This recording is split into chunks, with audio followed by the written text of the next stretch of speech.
తండ్రియు మన రక్షకుడైన యేసుక్రీస్తు ప్రభువును పరిశుద్ధాత్మ దేవునికి వందనాలు స్తోత్రాలు చెల్లించుకుంటున్నాను.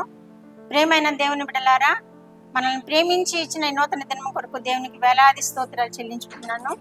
మనకి ఆరోగ్యంనిచ్చి ఆయుష్నిచ్చి కాపాడి ఈ ఉదయ కాలంలోనైనా ఆయన గురించి సంభాషించే కృప మనకు అనుగ్రహించిన దేవునికి వేలాది స్తోత్రాలు చెల్లించుకుంటున్నాను.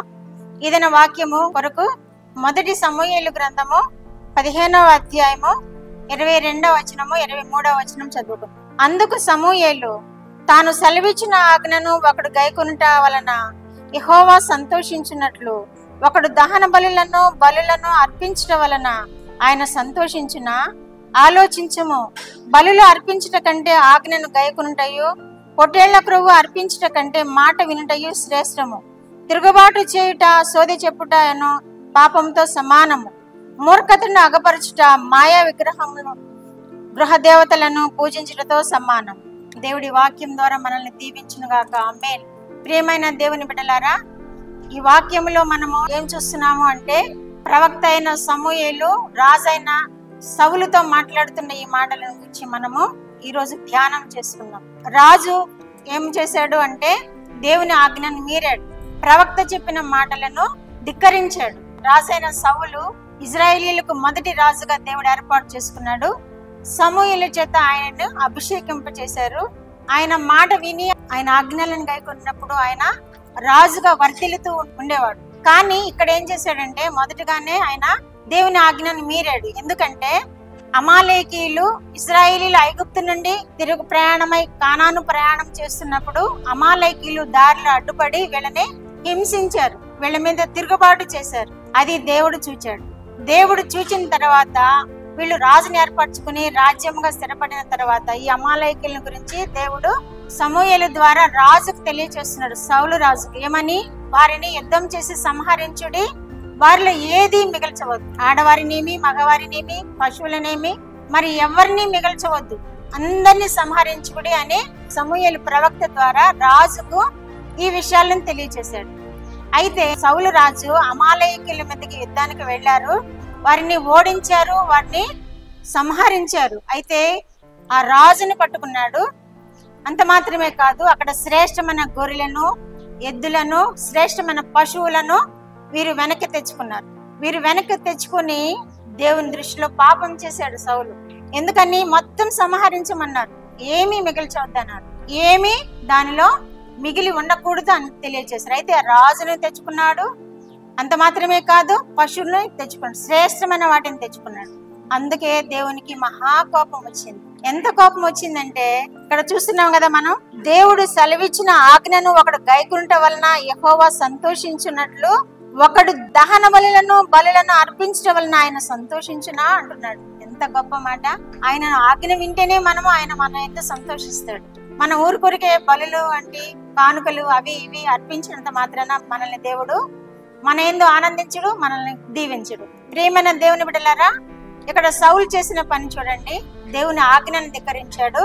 దేవుని ఆజ్ఞను ధిక్కరించి ఆయనకి దహన బలులు అర్పించడానికి అవే పశువుల్ని తెచ్చుకున్నాడు. అది ఎంత మూర్ఖత. దేవుని మాట మీరితే అది ఎంత గొప్ప శాపమో ఈయనప్పటికీ గ్రహించలేకపోయాడు. కానీ దేవుని మాట వినాలి, ప్రవక్తలు చెప్పిన మాట వినాలి, మనము దేవుని సేవకులు చెప్పిన మాట వినాలి. బైబిల్ గ్రంథం నుండి వారు మనకు చెబుతున్న నీతి వాక్యాలను పాటించాలి. దేవుడు చెప్తున్న నీతి వాక్యాలను మనము అనుసరించాలి. అనుసరించినప్పుడే మనము బ్రతుకుతాము, మనము ఆశీర్వదింపబడతాము. అంత మాత్రమే కాదు, బలులు అర్పించుట కంటే ఆజ్ఞను గైకొనుటయు పొట్టేళ్ల క్రొవ్వును అర్పించుట కంటే మాట వినుటయు శ్రేష్టము. బలులు అర్పించుట కంటే ఆజ్ఞను గైకొనుటయు పొట్టేళ్ల క్రొవ్వును అర్పించుట కంటే మాట వినుటయు శ్రేష్టము. ప్రియమైన దేవుని బిడ్డలారా, ఏది శ్రేష్టం అంటున్నాడు దేవుడు? ఆయన మాట వినటమే శ్రేష్టం అంటున్నాడు. మనం ఏది సమర్పించినా అది శ్రేష్టం కాదు. మనం ఏది నిలువెత్తు దోపిడి దేవుని సమర్పించినా ఆయనకి శ్రేష్టం కాదు. ఆయన మాట వినడమే మనకు శ్రేష్టం. ఆయన ఆజ్ఞను గైకొనడమే మనకు శ్రేష్టము. తిరుగుబాటు చేయట సోది చెప్పుటను పాపంతో సమానం. మూర్ఖతను అగపరచడం మాయా విగ్రహం గృహదేవతను పూజించుటతో సమానం. తిరుగుబాటు చేయట పాపం అంటున్నాడు.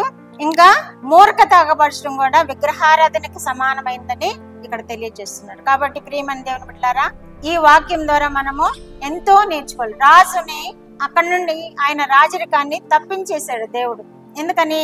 మొదటిగా ఆయన చెప్పిన మాట వినలేదు, ఆయన ఆజ్ఞను గైకొనలేదు, ఆయనకు తిరుగుబాటు చేశాడు, ఆయన మాటను ధిక్కరించాడు. కాబట్టి ఎంత శాపాన్ని కొని తెచ్చుకున్నాడు. ప్రియమైన దేవుని బిడ్డలారా, మనం అలా చేయవద్దు. మనం ఆయన ఆజ్ఞలు విందాము, ఆయన మాటలను గైకొనదాము, ఆయన ప్రవక్తలు చెప్పిన మాటలను విందాము, అవి మనం అనుసరించినట్లుగా మన జీవితాలను మలుచుకుందాం. దేవుడు అప్పుడు మనల్ని ఆశీర్వదిస్తాడు, హెచ్చిస్తాడు, దీవిస్తాడు. ఈ వాక్య భాగం ద్వారా మనం ఎంతో జ్ఞానం నేర్చుకునవలసి ఉంది. అనుదిన జీవితాల్లో ఆయన ఆజ్ఞలను తిరస్కరించకూడదని, ఆయన మాటను ధిక్కరించకూడదని, ఆయనకు బలులు అర్పించకంటే, కానుకలు అర్పించకంటే ఆయన మాట వినుట శ్రేష్టమని మనం గ్రహించి మన జీవితాలను ఆయనకు అప్పగించి ఆయన ఆజ్ఞలను గైకుంటూ ఆయన చేత మనము దీవింపబడదుము గాక. వినుచున్న బిడ్డలందరూ ఆ విధముగా ఆయనను శ్రేష్టమైనటువంటి ఆశీర్వాదాలు పొందుకొనిలాగన ప్రార్థన చేద్దాం. ప్రార్థన. మా దేవా, మా ప్రియ పరలోక ప్రభువా, మీ పరిశుద్ధ పాదములకు వందనాలు, స్తోత్రాలనైనా. మా రక్షకుడు అయిన యేసుక్రీస్తు దేవా, మీకు వందనాలు, స్తోత్రాలనైనా. పరిశుద్ధాత్మ దేవా, మీకు వందనాలు, స్తోత్రాలు ప్రభువా. ఈ సమయంలో మీరు ఇచ్చిన వాక్యం కొరకు మీకు స్తోత్రములు ప్రభువా. నైనా సౌలు రాజు తిరుగుబాటు చేసిన విధముగా మేమెవరమో వినిచిన బిడ్డలు ఎవరు తిరుగుబాటు చేయకుండా కాపాడండి ప్రభువా. మీకు స్తోత్రములు నాయనా. దేవా, మాట వినకుండా నైనా చేసిన ఈ సౌలు రాజు వల్లే ప్రభువా మేము చేయకుండా ఉన్నట్లు మీరు కృప చెప్పండి ప్రభువా. అయ్యా, వినుచిన బిడ్డలందరూ ప్రభువా మీ ఆజ్ఞలను గైకొనడానికి, అయ్యా మీ మాట వినడానికి నైనా వారికి నైనా మీ కృపను అనుగ్రహించండి దేవా. మీకు స్తోత్రములు ప్రభువా.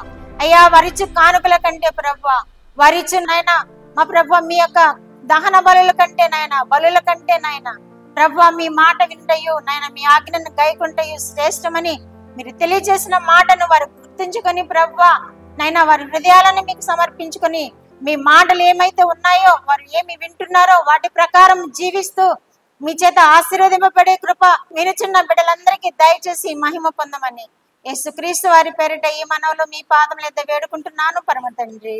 ఆమేన్.